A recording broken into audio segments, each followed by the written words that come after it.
बेटा बोला अम्मी ताजमहल कितना खूबसूरत है, ये हमने बनाया था। माँ ने बोला नहीं बेटा, इसे बादशाह शाहजहां ने बनवाया था, वो एक मुसलमान था। बेटा बोला अच्छा तो कुतुब मीनार हमने बनाया होगा। माँ ने कहा नहीं, वो भी एक मुसलमान ने बनाया था, उसका नाम कुतुबुद्दीन ऐबक था। फिर लाल किला तो हमने बनाया होगा। नहीं, वो भी मुसलमान हुक्मरानों ने बनाया था। पुराना किला हमने बनाया था।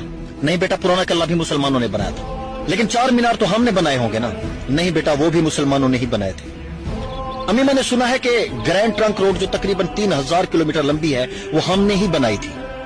नहीं बेटा, वो भी एक मुसलमान हुक्मरान शेर शाह सूरी ने बनवाई थी। माँ तो कम से कम हमने मंगोलों के खिलाफ तो जंग लड़ी होगी। नहीं बेटा, अलाउद्दीन खलजी ने मंगोलों के खिलाफ जंग लड़ी थी।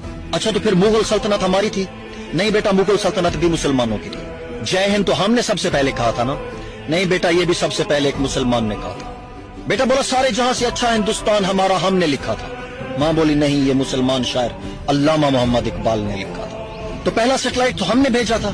नहीं, हिंदुस्तान कई बार नाकाम हुआ, डॉक्टर एपीजे अब्दुल कलाम एक मुसलमान ने कामयाबी से लॉन्च किया। कम से कम एटमी हथियार तो हमने बनाए हैं। नहीं बेटा, वो भी एक मुसलमान साइंसदान अब्दुल कलाम ने बनाए थे।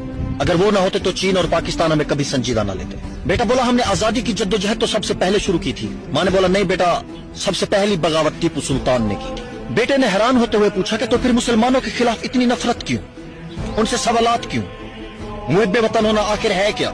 माँ बोली बस बेटा बहुत